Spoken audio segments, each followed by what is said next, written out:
Courage or courage in general is getting harder in this age of likes, online lives, outrage, cancellation, another term that That's we right. these days. That's right. You know, Zimbardo, may he rest in peace, had this project called the Heroism Project.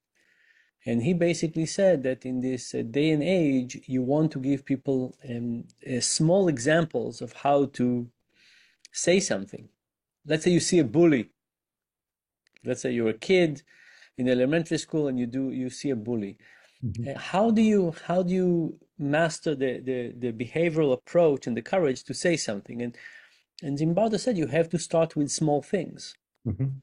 You know, if you want people for the first time in their life to say something courageous on the Israeli-Palestinian conflict, that's a tough one, right? We should start with some small things, but we should train people to be courageous, to say things, and to experience it. And then, of course, we need to reduce the flame, cancel culture, and so on as well.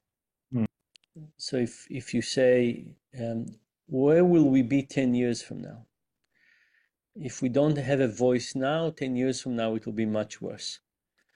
So kind of collectively, people who choose not to say anything are kicking the can down the road. We're not solving any problem. It will become worse. And I think people need to practice. They need to practice the way to say things. You're an expert in many things like nudging. So how can we nudge not just the academics but society towards these kind of, honest, courageous conversations or just simply to speak up? You mentioned it shortly by starting maybe with small things. Is there one concrete thing that you would recommend that we can all do somehow to make this world better, whether we're academics or not? So I'll give you two examples. The first one is something called intellectual humility. Mhm. And intellectual humility is about not being 100% sure in anything.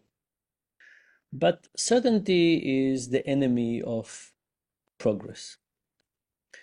You know, if I think that I'm 100% correct and you're 100% wrong, I have no reason to listen, and there's not going to be a chance of progress.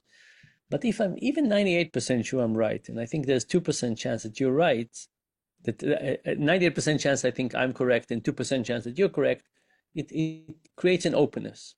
And if I'm 90% sure and 10%, it's even better. Mhm. So I think that intellectual humility is something that we should teach in schools. We should train ourselves.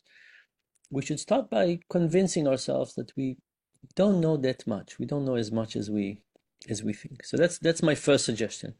Mhm. Train yourself and the people around you in intellectual humility. Another way that is related is called the illusion of explanatory depth. Now, if you think about it, the general discussion is one in which we fight. I say my opinion, you say your opinion, and so on, and we fight. The illusion of explanatory depth says we have overconfidence in our knowledge. We have knowledge and we have confidence. Confidence is extra high, knowledge is not that high.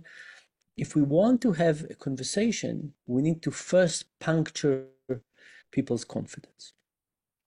And the way to puncture people's confidence is not to attack, but to say, what do you mean? Mhm. So, for example, with the previous election in the US, not this one, the one before, we took a group of people who said that Trump won the election. And we said, okay, you say Trump won the election. We're not going to argue with you. Help us understand how exactly would elections be stolen? What are the mechanisms that are protected? How will it work out?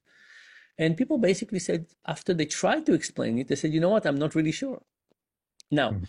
did they move from being Trump supporters to not Trump supporter? No. But did they reduce the confidence that the election was stolen? Absolutely yes. I'm not particularly interested in having a discussion of who is more wrong. I am interested in discussion of how do we move society and humanity forward. Um, but and basically what I try to get people to realize is that what we need to do is to stop with the simplistic statements Mhm. and to think together about what we can contribute to a step forward.